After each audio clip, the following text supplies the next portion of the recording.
On t'a toujours dit que si tu la traites bien, si tu lui donnes de l'attention et des compliments, elle restera avec toi. Pourtant, dans la réalité, tu découvres que plus tu donnes, moins tu as de valeur. Cela te frustre. Si tu ne fais rien, elle s'éloigne. Mais si tu donnes tout, elle s'ennuie. Alors, qu'est-ce qui marche vraiment? Il existe deux types de liens, la dépendance et l'investissement. Si tu ne comprends pas cette différence, tu finiras par être un homme jetable. Dans cette vidéo, je vais te montrer comment susciter un véritable investissement, pas de la pitié. Si tu es nouveau ici, abonne-toi et reste jusqu'à la fin de la vidéo. N'hésite pas à liker, partager et apprécier le contenu. Et dans les commentaires de cette vidéo, je vous ai laissé un guide ultime sur l'art de parler aux femmes. Dans ce fameux guide, vous trouverez tout ce qu'il vous faut enfin de maîtriser l'art de parler aux femmes. Depuis l'enfance, on nous a appris que la bonté fonctionne, que la générosité est récompensée, que si tu donnes ton meilleur, tu recevras aussi le meilleur en retour. Mais, mon frère, les femmes ne fonctionnent pas selon cette logique. Non pas par cruauté, mais par nature. Laisse-moi t'expliquer quelque chose qui va changer ta perspective à jamais. Quand une femme sent qu'elle t'a complètement, quand elle sait que tu seras toujours là quoi qu'il arrive, quand elle perçoit que ton monde tourne autour d'elle, son cerveau active un interrupteur primitif qui dit « mission accomplie ». Et c'est là que tout déraille. As-tu remarqué que les femmes les plus intelligentes et attirantes sont toujours avec des hommes qui semblent ne pas autant avoir besoin d'elles? Ce n'est pas un hasard. C'est pure biologie. Le cerveau féminin est programmé pour valoriser ce qui demande un effort, qu'il faut obtenir et conserver. Ce n'est pas du machisme, c'est de la neuroscience. Je vais t'expliquer la différence entre dépendance et investissement, avec un exemple concret. Juan sort avec Maria depuis 3 mois. Chaque fois qu'elle lui écrit, il répond immédiatement. Il l'emmène où elle veut, lui offre des cadeaux sans raison particulière, est toujours disponible quand elle veut le voir. Juan pense qu'il est un bon gars, mais en réalité, il crée une dépendance. Maria sait que Juan sera toujours là, sans qu'elle ait à faire d'efforts. Maintenant, pense à Carlos. Il sort avec Elena depuis le même temps. Quand elle lui écrit, il répond quand il peut, pas quand elle veut. Si elle veut le voir un mardi, il lui dit qu'il est libre vendredi. Il n'est pas impoli, il a simplement sa propre vie. Carlos ne crée pas de dépendance, il provoque de l'investissement. Elena doit s'organiser autour de Carlos, pas l'inverse. Lequel des deux crois-tu qu'Elena respecte le plus? Lequel l'éveille sexuellement? La réponse est évidente, même si ça te dérange. Voilà ce qui se passe réellement dans le cerveau d'une femme quand tu es toujours disponible. Son esprit inconscient traduit ta disponibilité constante comme « cet homme n'a pas d'option ». Et si tu n'as pas d'option, cela signifie que tu n'es pas précieux pour d'autres femmes. Si tu n'es pas précieux pour d'autres femmes, pourquoi devrait-elle te valoriser? C'est brutal, mais c'est la réalité. Le philosophe qui a le mieux compris cela n'a pas écrit sur la séduction, mais sur le pouvoir. Quand tu as tout ce que tu veux à portée de main, tu arrêtes de le désirer. La rareté crée la valeur, l'abondance la détruit. C'est la base de toute économie humaine, y compris celle du désir. Mais voici la partie qui distingue les hommes moyens de ceux qui comprennent vraiment le jeu. Il ne s'agit pas de faire le difficile par caprice. Il s'agit de construire sincèrement une vie si riche et pleine de sens que ton attention devienne un vrai prix, pas une comédie. Quand une femme sent qu'elle doit mériter ton temps, ton énergie, ta présence mentale, c'est là que naît l'investissement réel. Elle commence à penser à toi quand tu n'es pas là. Elle se demande ce que tu fais. Elle s'efforce d'attirer ton attention de manière plus profonde et authentique. Écoute, si ce contenu t'ouvre les yeux et que tu veux soutenir ce que nous faisons ici, pense à devenir membre de la chaîne. Ce n'est pas de la publicité, C'est une façon pour nous de continuer à t'offrir ce niveau de contenu profond et sans filtre. Les membres font partie d'une communauté qui transforme vraiment leur manière de se relier aux femmes et à eux-mêmes. Mais savoir tout cela ne suffit pas. Maintenant vient la question cruciale. Comment susciter cet investissement sans passer pour un idiot? Comment faire pour qu'elle commence à te courir après sans te haïr dans le processus? Voilà la différence entre un homme qui comprend la théorie et un homme qui maîtrise la pratique. Je vais te révéler un secret que la plupart des hommes ne comprennent jamais. Les femmes les plus intelligentes détectent la manipulation grossière à des kilomètres. Si tu essayes d'appliquer des techniques comme un robot, non seulement tu échoueras, mais tu paraîtras pathétique. L'investissement réel naît quand elle sent qu'elle découvre quelque chose de précieux par elle-même, pas quand tu essaies de lui vendre ça. C'est comme la différence entre quelqu'un qui te dit « je suis très intelligent » et quelqu'un qui sort une phrase brillante et te laisse conclure toi-même. Laisse-moi te raconter comment cela fonctionne dans la vraie vie. Pedro dîne avec Carmen. Elle lui raconte qu'elle a eu une mauvaise journée au travail. La réaction classique serait « Oh, c'est terrible, raconte-moi » ou « Pauvre chérie, ça ira mieux demain ». Pedro fait autrement. Il la regarde dans les yeux et dit « Quand tu es vraiment en colère, cette petite ride ici sur ton front se marque. C'est la première fois que je la vois aussi marquée. » Puis il change de sujet. Que vient-il de se passer? Pedro ne s'est pas transformé en psy gratos. Il n'a pas offert de consolation facile. Il a montré qu'il la regarde profondément, qu'il remarque des détails que personne d'autre ne voit, et qu'il n'est pas désespéré à l'idée de résoudre ses problèmes. Carmen doit maintenant digérer ça. Cet homme me voit, mais il n'a pas besoin de moi. Cette gêne mentale est le début de l'investissement. Voici la clé qui distingue les hommes conscients des inconscients. Quand une femme partage quelque chose avec toi, elle fait un pari émotionnel. La plupart des hommes saisissent ce pari pour en tirer un gain immédiat en lui donnant ce qu'elle attend. Les hommes qui comprennent le jeu prennent ce pari et le font fructifier. Je vais te donner une formule pratique à utiliser dès aujourd'hui. Quand elle te confie quelque chose de personnel, réponds par une observation sur elle, pas par une opinion sur la situation. Au lieu d'analyser son problème, analyse-la elle. Au lieu de lui donner des solutions, offre-lui une perspective d'elle-même que seul toi peux voir. Par exemple, si elle te dit « Mon patron me rend folle », au lieu de répondre « Quel idiot ton patron », essaie. Tu as cette habitude de froncer les lèvres quand quelqu'un n'est pas à ta hauteur. Tu le fais même maintenant, en parlant de lui. Tu vois la différence? Tu n'entrais pas dans son drame, mais tu lui montres que tu fais attention de façon plus profonde que la surface. Maintenant, elle pense à la manière dont tu l'aperçois, pas à la manière dont tu la consoles. Mais ce qui est encore plus puissant, c'est que l'investissement réel se crée quand elle commence à travailler pour maintenir ton attention. Et cela ne se produit que lorsqu'elle perçoit que ton attention a une vraie valeur. Imagine ça. Roberto chatte avec Anna. Anna lui envoie un message à 11 h du soir. « Je ne peux pas dormir, j'ai plein de pensées. » L'homme moyen répondrait « Qu'est-ce qui te tracasse?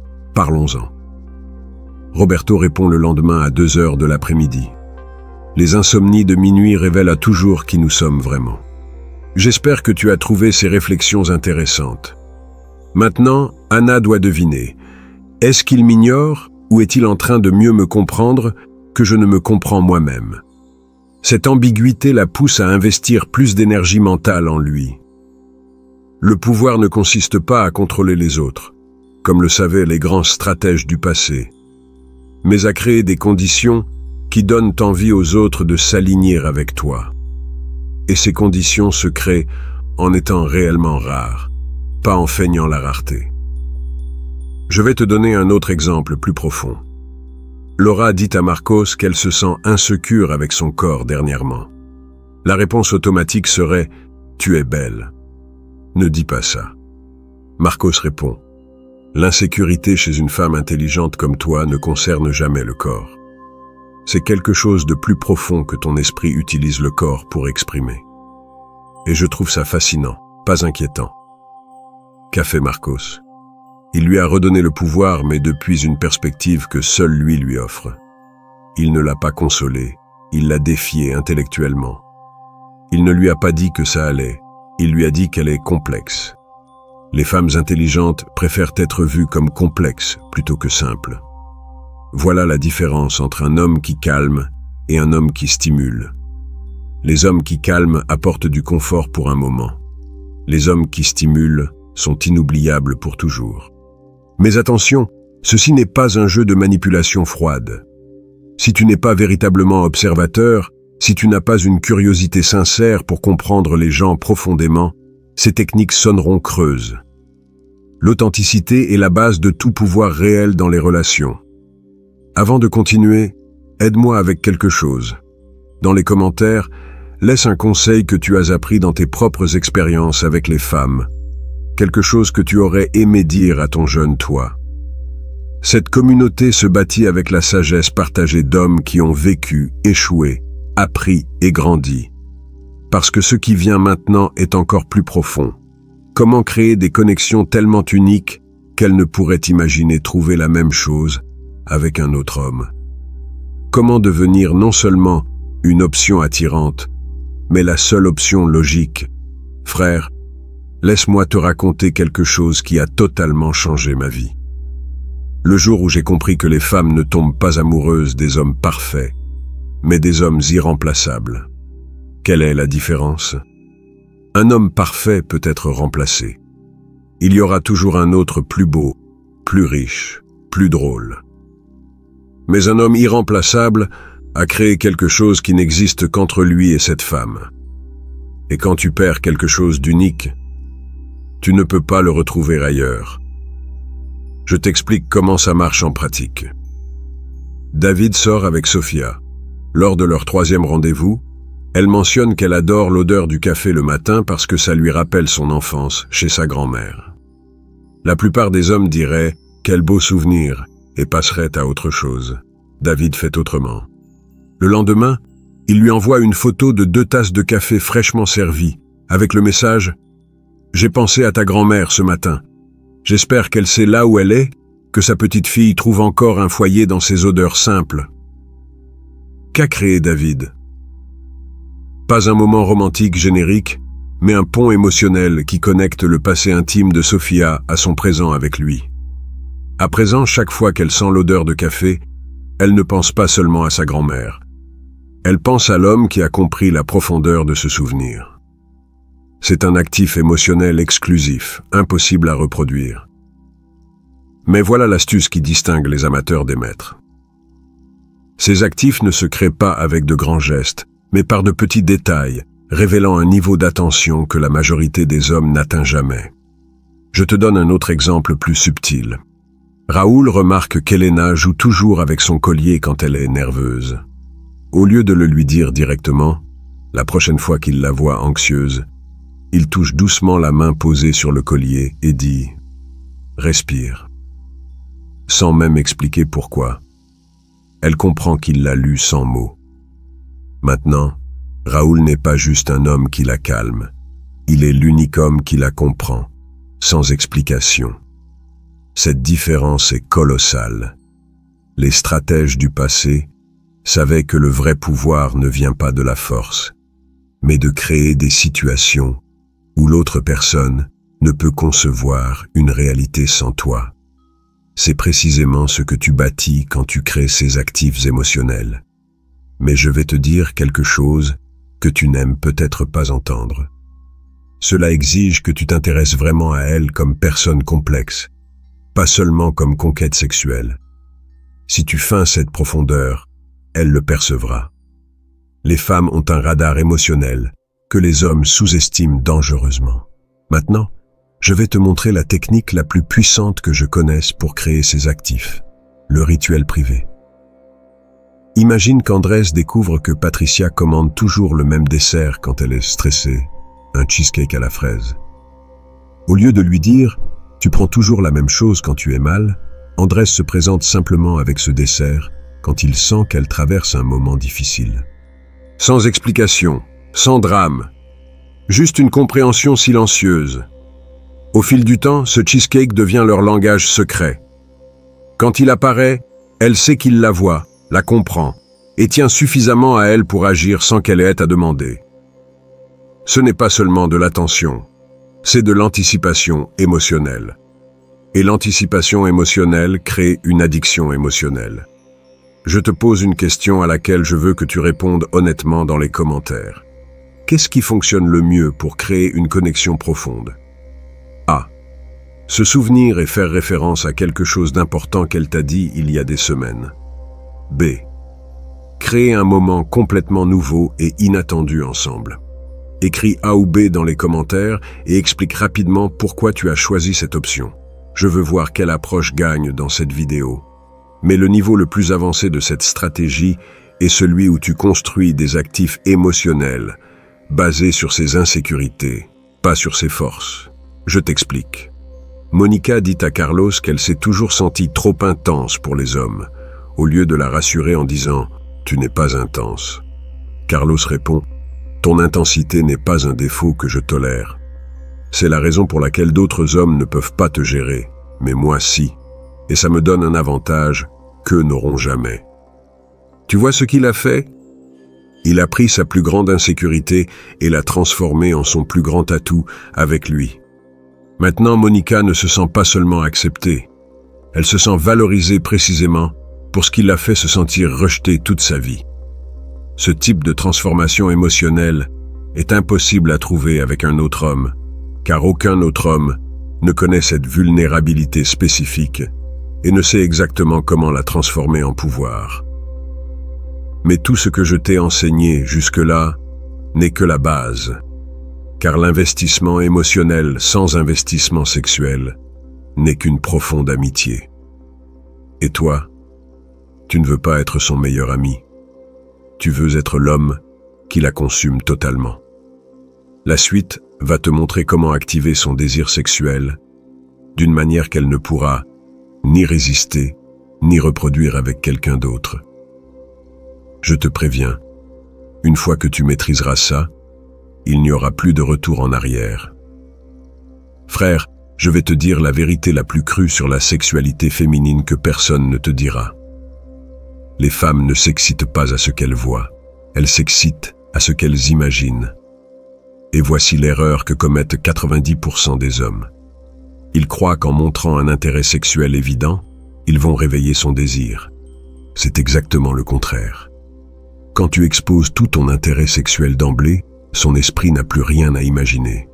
Et sans imagination, il n'y a pas de tension. Sans tension, il n'y a pas de désir réel. Je t'explique comment cela marche avec un exemple personnel. J'étais avec une femme incroyable, en train de discuter dans son salon après le dîner. À un moment, elle s'approche et me touche le bras. La réaction naturelle aurait été de répondre immédiatement, n'est-ce pas? Au lieu de ça, j'ai gardé la conversation comme si de rien n'était, mais j'ai détourné mes yeux vers ses lèvres pendant à peine 2 secondes. Ensuite, j'ai repris la discussion normalement. Que s'est-il passé dans son esprit pendant ces 2 secondes? Elle s'est demandé, a-t-il remarqué que je l'ai touché? Pourquoi a-t-il regardé mes lèvres? Que se serait-il passé s'il avait répondu? Pourquoi ne l'a-t-il pas fait? Ces questions l'ont consumé toute la soirée. Ce n'était pas mon désir qui l'excitait, c'était sa propre curiosité face à mon désir qui la rendait folle. Voilà la différence entre un homme qui poursuit sexuellement et un homme qui devient sexuellement irrésistible. Le premier enlève le mystère, le second le multiplie. Voici la technique la plus puissante que tu apprendras aujourd'hui. L'escalade interrompue. Imagine Fernando avec Claudia. Ils sont sur le canapé en train de regarder un film. Il remarque qu'elle se rapproche peu à peu. Au lieu d'aller vers l'évidence trop rapidement, Fernando pose sa main sur sa cuisse pendant quelques secondes, la regarde intensément, puis se lève et dit « Je vais chercher à boire. Tu veux quelque chose ?» Il agit comme si rien ne s'était passé. Qu'a fait Fernando? Il a créé un moment de tension sexuelle réelle, mais l'a laissé en suspens. Maintenant Claudia est là, assise, en train de se demander « Pourquoi est-il parti à ce moment-là? A-t-il ressenti la même chose que moi? Va-t-il continuer quand il reviendra ?» Son esprit est désormais entièrement concentré sur la possibilité de ce qui pourrait arriver. Cette anticipation est 1000 fois plus puissante que toute action directe.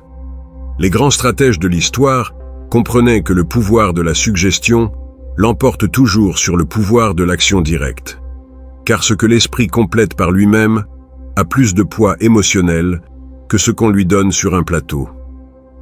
Mais cela va plus loin. L'investissement sexuel réel commence quand c'est elle qui initie physiquement, pas toi. Et pour qu'elle initie, il faut qu'elle ressente que c'est sûr de le faire, mais aussi que c'est nécessaire. Je t'explique la paradoxale situation. Si tu es trop direct, elle se sent sous pression et se referme. Si tu es trop passif, elle sent que tu ne la désires pas et se referme aussi. Mais si tu crées des moments de tension que tu ne résous pas, elle va chercher des moyens de les résoudre par elle-même. Voici un exemple plus avancé. Thomas se balade avec Valeria en ville. À un moment donné, elle trébuche légèrement. Il la retient par la taille pour ne pas qu'elle tombe, mais au lieu de la lâcher immédiatement, il la garde dans ses bras 3 secondes en la regardant droit dans les yeux. Puis il la lâche en disant « Fais attention, ces chaussures ne sont pas faites pour ces rues », en souriant, comme si rien de spécial ne s'était passé. Valeria est maintenant obsédée par ces 3 secondes. Pourquoi l'a-t-il regardée ainsi? Que signifiait ce regard? Était-il question qu'il veuille l'embrasser? Pendant le reste de la journée, chaque fois qu'il la touche accidentellement, elle repense à ces 3 secondes et attend qu'elles se reproduisent. Mais voici le niveau maître de cette stratégie. Quand l'intimité physique arrive enfin, elle doit sentir que c'est elle qui l'a provoqué, pas toi. Comment fais-tu cela? Simple. Ne sois jamais le premier à faire le pas décisif. Crée tant de moments de tension non résolus qu'elle ne pourra plus se retenir et devra agir. Quand une femme a la sensation qu'elle a été celle qui a séduit l'homme, son investissement sexuel explose. Parce que dans son esprit, si c'est elle qui a fait le premier pas, c'est qu'elle le désirait vraiment. Et cette authenticité du désir est ce qui la lie profondément à toi. Je te donne l'exemple final. Gabriel est avec Mariana dans sa cuisine. Pendant qu'elle cuisine, il s'approche par derrière, pose ses mains sur ses hanches un instant, sent son parfum, lui murmure « Tu sens divinement bon », puis s'éloigne pour s'asseoir de l'autre côté de la cuisine. Il ne dit rien de plus, ne fait rien de plus. Mariana continue de cuisiner, mais sa tête est complètement prise par ces secondes où il l'a touchée. Elle revit cette sensation, se demande pourquoi il s'est éloigné, espère qu'il reviendra vers elle. Chaque minute où il ne fait rien d'autre, son désir grandit. Et quand elle ne peut plus se retenir, c'est elle qui trouve une excuse pour revenir vers lui. C'est l'investissement sexuel réel. Quand son désir pour toi devient plus fort que son autosurveillance. Mes frères, laisse-moi être brutalement honnête avec toi. Ce n'est pas une astuce que tu appliques machinalement. Cela fonctionne parce que tu deviens sincèrement un homme avec des options, qui n'est pas désespéré, qui peut se permettre d'être patient parce qu'il connaît sa valeur. Si tu essaies d'appliquer ces techniques à partir d'un lieu de besoin ou d'insécurité, elles paraîtront fausses. Les femmes détectent la désespoir maquillée en stratégie. L'homme qui maîtrise vraiment cela est celui qui a bâti une vie assez solide pour se permettre ces jeux de pouvoir, car il part d'une abondance réelle, non feinte. Et quand tu y arrives, frère, quand elle a investi émotionnellement, qu'elle a créé des actifs uniques avec toi, quand son désir sexuel naît de sa propre curiosité et de son besoin, Là, tu deviens plus qu'une option attirante. Tu deviens une addiction émotionnelle et sexuelle qu'aucun autre homme ne pourra reproduire. Et crois-moi, c'est un pouvoir qui change tout le jeu à jamais. Maintenant tu sais. Dans le jeu du désir, celui qui investit en premier perd. Mais celui qui fait qu'elle investisse gagne sans bouger le petit doigt. Tu ne te mesures plus aux autres hommes. Tu deviens la seule option qui a du sens. Avant que tu partes, partage dans les commentaires le meilleur conseil que tu donnerais à un homme qui commence à comprendre ses stratégies. Et si ce contenu a changé ta perspective, abonne-toi, like et partage. On se retrouve dans la prochaine vidéo.